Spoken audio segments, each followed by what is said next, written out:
कुछ हमने बेसिक पास पेपर से क्वेश्चंस, कुछ इजी पास पेपर के क्वेश्चंस किए थे पेपर 1 के। तो अब हम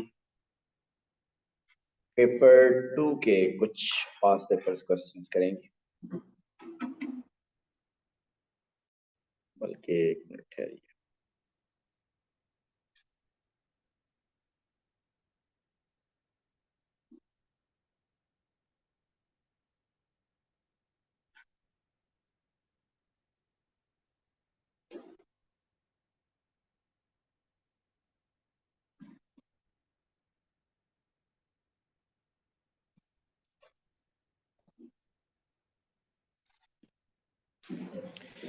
जी, ये क्वेश्चन सेंड किया था इकरा ने, पहले वो कर लेते हैं।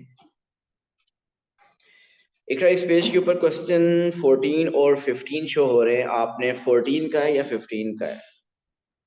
Sir 15 sir. 15। Okay, question 15 is, every month a salesman's pay is made up of a fixed amount plus a bonus. The bonus is a percentage of his monthly sales. पहले आगे स्टार्ट करने से पहले क्वेश्चन की statement समझ आई कि उसकी salary किस तरह डिसाइड होती है। एक फिक्स्ड अमाउंट है, हमें नहीं पता फिक्स्ड अमाउंट क्या है, उसकी बात करते हैं। मैं किसी और केस की अगर बात करूं कि सपोज उसकी फिक्स्ड अमाउंट है $2000। जनरल डिस्कशन कर रहे हैं पहले। जो जिस तरह का ये क्वेश्चन है, नॉर्मली सैलरीज कुछ लोगों की इस तरीके से होती है कि एक फिक्स सैलरी होती है, सपोज $2000 या ₹2000। उसके बाद उनकी सैलरी कुछ जो भी होती है फर्दर वो कमीशन बेस्ड होती है। वो जितने आवर्स वर्क करें, या हो सकता है उस जिस बिजनेस में है वो उसमें जितनी सेल्स करें उसका फर्दर कुछ परसेंटेज हो। अब अगर मैं आपको ये बताऊं कि उसकी सैलरी इस तरीके से है, वो एक फर्नीचर की शॉप पे वर्क कर रहा है, उसकी फिक्स सैलरी $2000 है। इसके अलावा जो उसका कमीशन है या बोनस आप कह लें, वो इस तरीके से है कि वो है 5% ऑफ सेल्स। उसकी पूरे मंथ में जितनी सेल्स होंगी 5% वो भी उसको मिलेगा। और सपोज करते हैं किसी एक स्पेसिफिक मंथ में वहां पे सेल्स हुई $50,000। सो $50,000 अगर उसकी सेल, उसका 5% पे उसका मतलब उसको मिलेगा। सो 5% ऑफ 50,000 कितना बनता है? $2,500। आप बताइए उस मंथ की उसकी सैलरी कितनी होगी? कितनी होगी अलवीना? 4,500, ऐसे ही है ना? जो उसकी एक फिक्स सैलरी थी, bonus in the mixed value जो है, उसकी फिक्स सैलरी 2000 और फिर 2500 बोनस। सो 2000 फिक्स सैलरी में 2500 उसका बोनस ऐड होगा, तो उस मंथ की उसकी सैलरी बनेगी $4,500। अगर उस पूरे मंथ में उसकी कोई सेल नहीं होती, जीरो सेल होती है, फिर उसकी मंथ की सैलरी कितनी होगी? 2000। इसका मतलब $2000 तो उसकी एक इनिशियल अमाउंट है जो कि उसको मिलनी ही मिलनी है। बाकी अमाउंट 5% उसके ऊपर ऐड होती जाएगी। अगर उसने 10,000 की सेल की तो 5% ऑफ 10,000, उसने 20,000 सेल की तो 5% ऑफ 20,000, उसने 100,000 की सेल की तो 5% ऑफ 100,000, वो ऐड होता जाएगा। सो एक जनरल क्राइटेरिया नॉर्मली ये है। अब इस क्वेश्चन की तरफ आते हैं। इस क्वेश्चन में ये है, एवरी मंथ अ सेल्समैन्स पे is made up of fixed amount plus a bonus. The bonus is a percentage of his monthly sales. In 2006, the bonus paid was M%. अब वो बोनस की परसेंटेज ही नहीं पता, जिसका मैंने भी 5% एक केस लिया था। सो वो बोनस की परसेंटेज है 5 M%, वो हमें M नहीं पता। The graph shows the salesman's monthly pay varied with his monthly sales. आप जरा ग्राफ को अच्छी तरह पहले ऑब्जर्व करें, हम आगे बाद में चलेंगे। इस ग्राफ को देखिए तो एक्स एक्सिस पे मंथली सेल है उसकी, और वाई एक्सिस पे उसकी मंथली पे है। जब उसकी सेल $0 थी, उसकी पे कितनी थी? 3400। ग्राफ देखिए ना, ग्राफ 3400, ऐसे ही है ना। तो इसका मतलब उसकी फिक्स्ड अमाउंट कितनी है? 3400। उसकी वो सेल्स करे ना करे, उसकी 3400 उसकी फिक्स सैलरी है। जब उसकी मंथली सेल 5000 है, फिर उसकी सैलरी कितनी बन गई? 3600। इसका मतलब कितना ऐड हुआ फिक्स्ड अमाउंट में? $200 इंक्रीज हुआ है। अब ये किस परसेंट पे इंक्रीज हुआ ये हमें नहीं पता, फाइंड कर सकते हैं आप? चले वो भी ट्राई कर सकते हैं। अच्छा, क्वेश्चन देखते हैं, क्वेश्चन क्या है। Use your graph to find the fixed amount. पहली बात तो ये पूछा है, बताइए फिक्स्ड अमाउंट इज 3400। कोई इशू? जी इकरा, फिक्स्ड अमाउंट 3400 है, is that clear? Yes, sir. अब आपको फाइंड करना है वैल्यू ऑफ एम। एम क्या है? मीन कितने परसेंट उसको सेल्स का, कितने परसेंट उसको बोनस मिल रहा है। जी कोई बताएगा ये कैसे करें?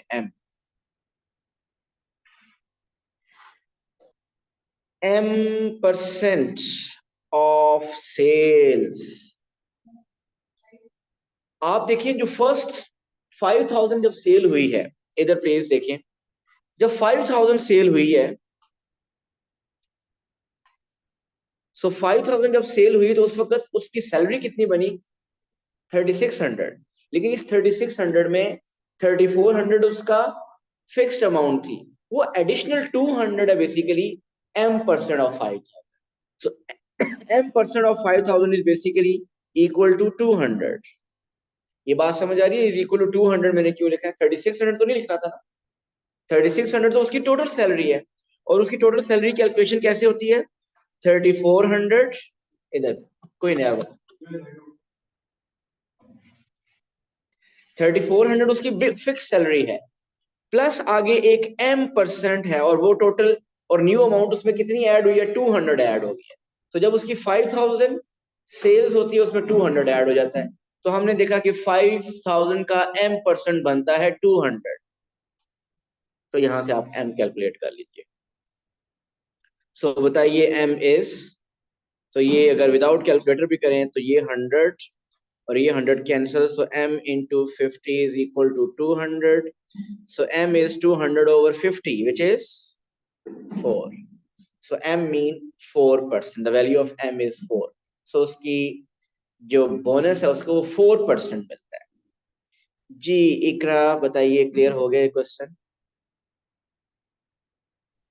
Sir, I wanted to ask कि हमने इसको is this the only way to do it? Like हमने 200 के equal क्यों put किए? क्योंकि जब उसकी 5000 सैलरी हुई थी, सॉरी 5000 उसकी सेल्स हुई थी, उसकी सैलरी बन गई 3600। ठीक, हमें ये बात पता है कि उसकी फिक्स्ड अमाउंट 3400 है। तो जब उसकी सैलरी उस मंथ 3600 बनी, इसका मतलब वो 200 बेसिकली बोनस है उसका।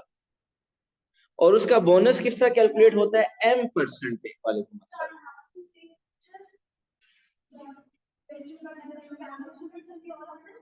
आप नेक्स्ट क्लास में ले लीजिएगा। m percent of 5000 is equal to 200। So m percent of 5000 is equal to 200 इसलिए किया है कि 200 क्योंकि 5% बोनस का है। सो इसमें 3600 बोनस नहीं था, बोनस इसमें 200 ही था। क्लियर है सबको?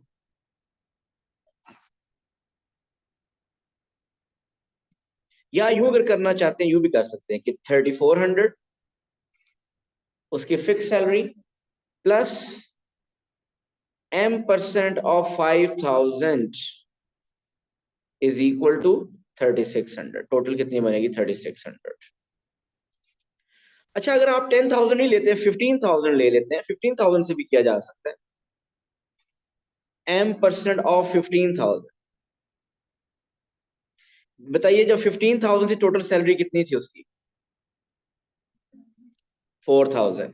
सो total salary 3400 plus bonus is equal to 4,000।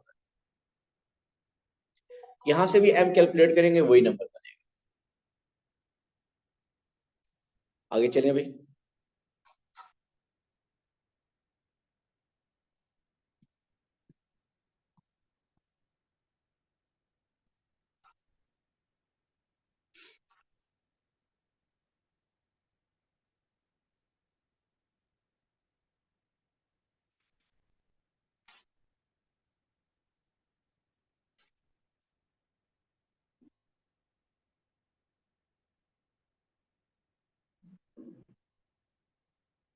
Sir, it had a B part as well. Can we please attempt that? Sorry, It had a B part as well. अच्छा, B part भी था इसका, क्या था वो, कोई डिफरेंट है, ये है कैसा है, मैं देख लेता हूँ।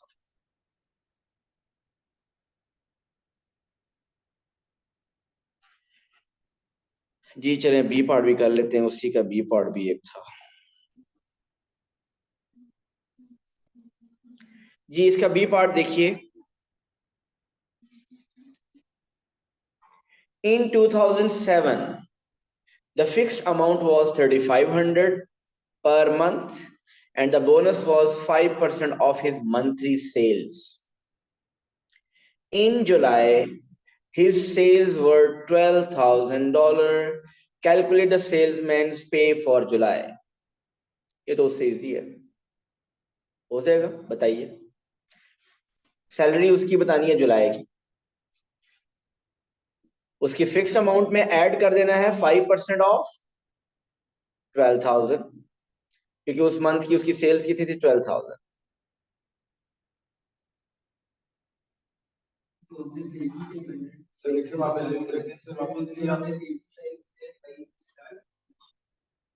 $3,500 में 5% ऑफ 12,000 ऐड कर,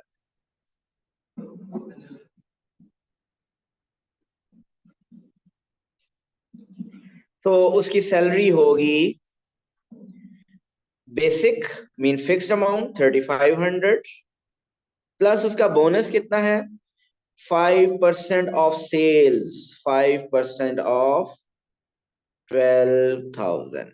सो ये उसकी सैलरी बन जाएगी। वालेकुम अस्सलाम।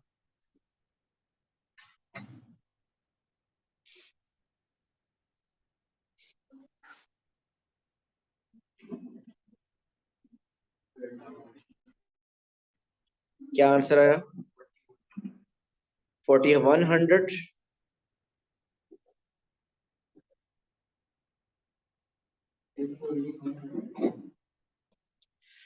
ओके, हो गया।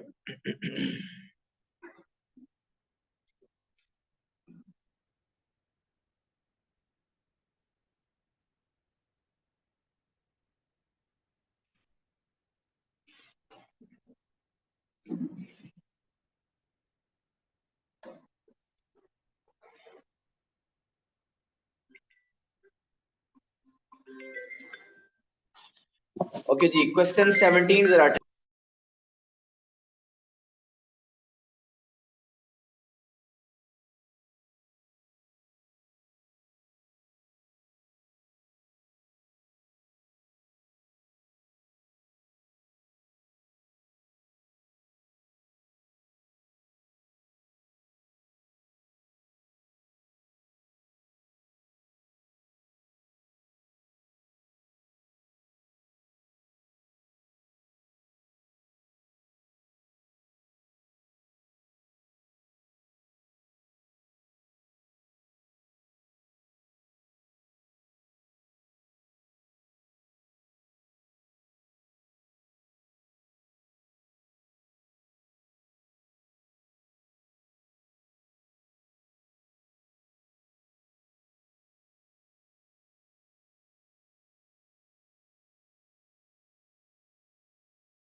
A bag contains red, blue, and green balls. The ratio of red to blue is 3:8, green to blue is 2:5. Work out the fraction of the balls that are blue.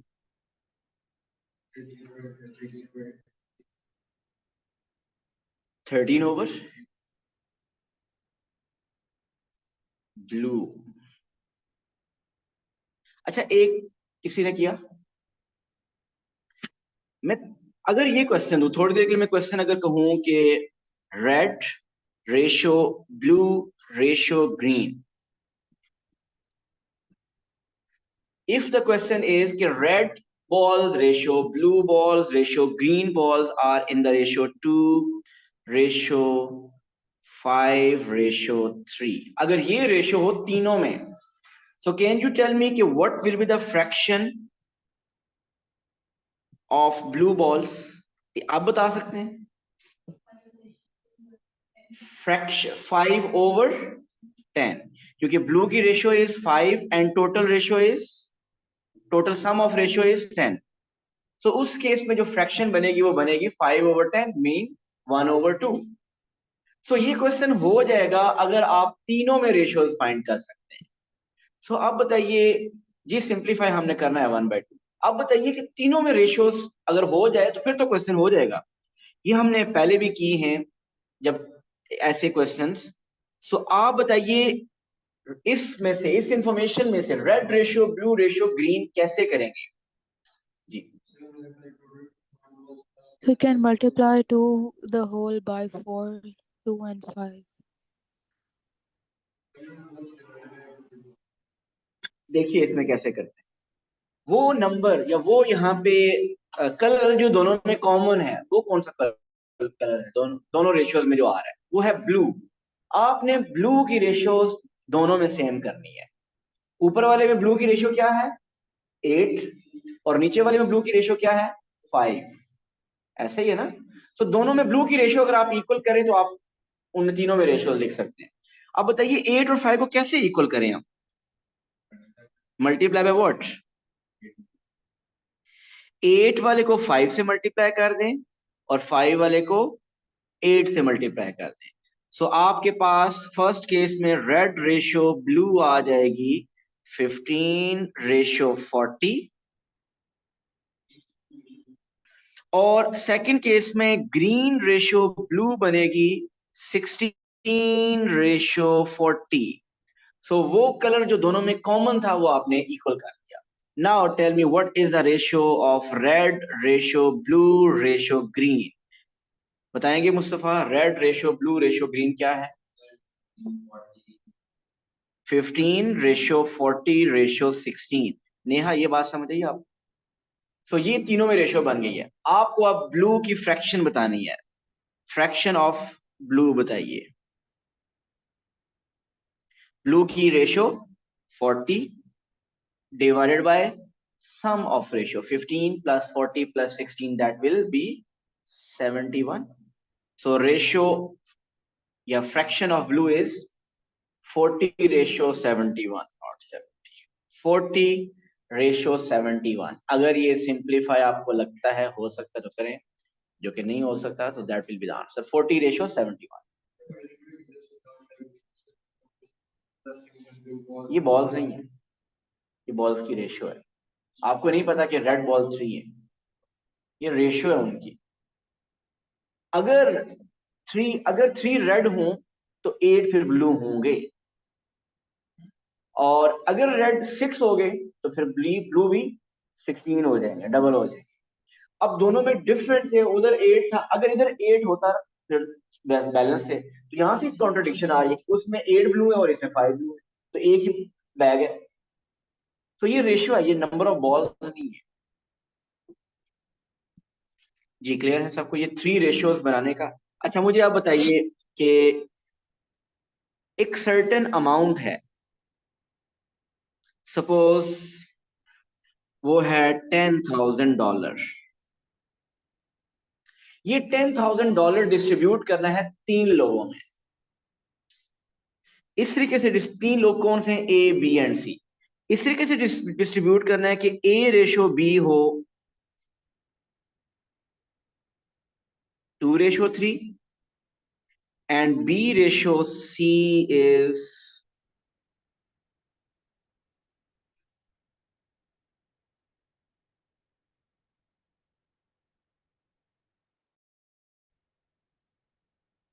6:1। Question सुनिएगा। Question ये है, find करना है कि share of ए का share find करना है। जी पहले तो ये शेयर ए का फाइंड करने का मेथड क्या है? न्यूमरेटर में ए की रेशियो, डिनोमिनेटर में सम ऑफ रेशियो इनटू 10,000। ये शेयर फाइंड करने का मेथड, ये हम जब रेशियो टॉपिक किया एक दिन जिसने लेक्चर था उसमें बताया था। लेकिन सबसे पहले तो क्या करना है, A ratio B ratio C find करना है। सो फाइंड कीजिए A ratio B ratio C. So A ratio B ratio C बताइए क्या है और कैसे फाइंड करेंगे?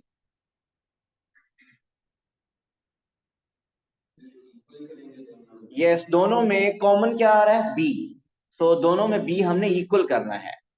नेहा, एक में बी है 3, दूसरे में है 6, कैसे इसको इक्वल करें? जी 2:3 वाले को 2 से मल्टीप्लाई कर दें आप, ऐसे ही है ना? अगर 2 से मल्टीप्लाई करें वो क्या बन जाएगा? 4:6। सो अब बताइए what is A ratio B ratio C? It's 4:6:1। ये बन गई है ए बी और सी में रेशियो। अब बताइए how will you find the share of A? Ratio of A is 4 divided by sum of ratio is 11 into 10,000। So आपको पता चल जाएगा कि out of 10,000 A का शेयर क्या होगा। इसी तरह आप B का शेयर भी आप फाइंड कर सकते हैं 6/11 into 10,000। C का शेयर भी फाइंड कर सकते हैं 1/11 into 10,000। जी क्लियर है? आगे चलें। तो ये उस क्वेश्चन 17 के साथ मैंने एक और इस तरह की example.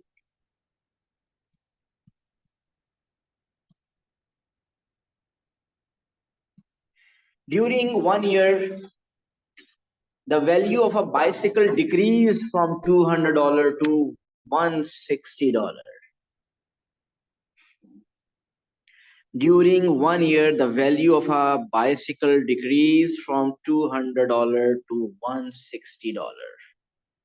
Calculate the percentage decrease in the value of the bicycle. So decrease percentage find करनी है। न्यूमरेटर में क्या लिखना है? डिक्रीज परसेंटेज फाइंड करने का क्या फॉर्मूला बनेगा? न्यूमरेटर में डिक्रीज, डिनोमिनेटर में original price old price into 100। जिस तरह प्रॉफिट परसेंटेज के लिए न्यूमरेटर में प्रॉफिट, डिनोमिनेटर में original price into 100। Increase percentage के लिए न्यूमरेटर में इंक्रीज, डिनोमिनेटर में ओरिजिनल प्राइस इनटू 100। सो बताइए व्हाट्स द डिक्रीज? 200 से 160, what's the decrease? 40, sorry। What's the original price? So the answer is 20%। 20 नहीं आ रहा। So price 20% डिक्रीज हुई है।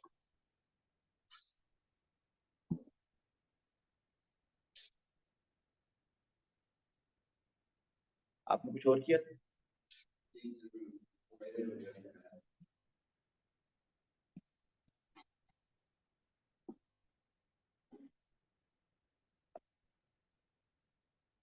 ओके, ये क्वेश्चन थोड़ा सा डिफरेंट लग रहा है। The length of a rectangle is increased by 10%. The width of the same rectangle is decreased by 10%. Find the area of the new rectangle as a percentage of the area of the original rectangle.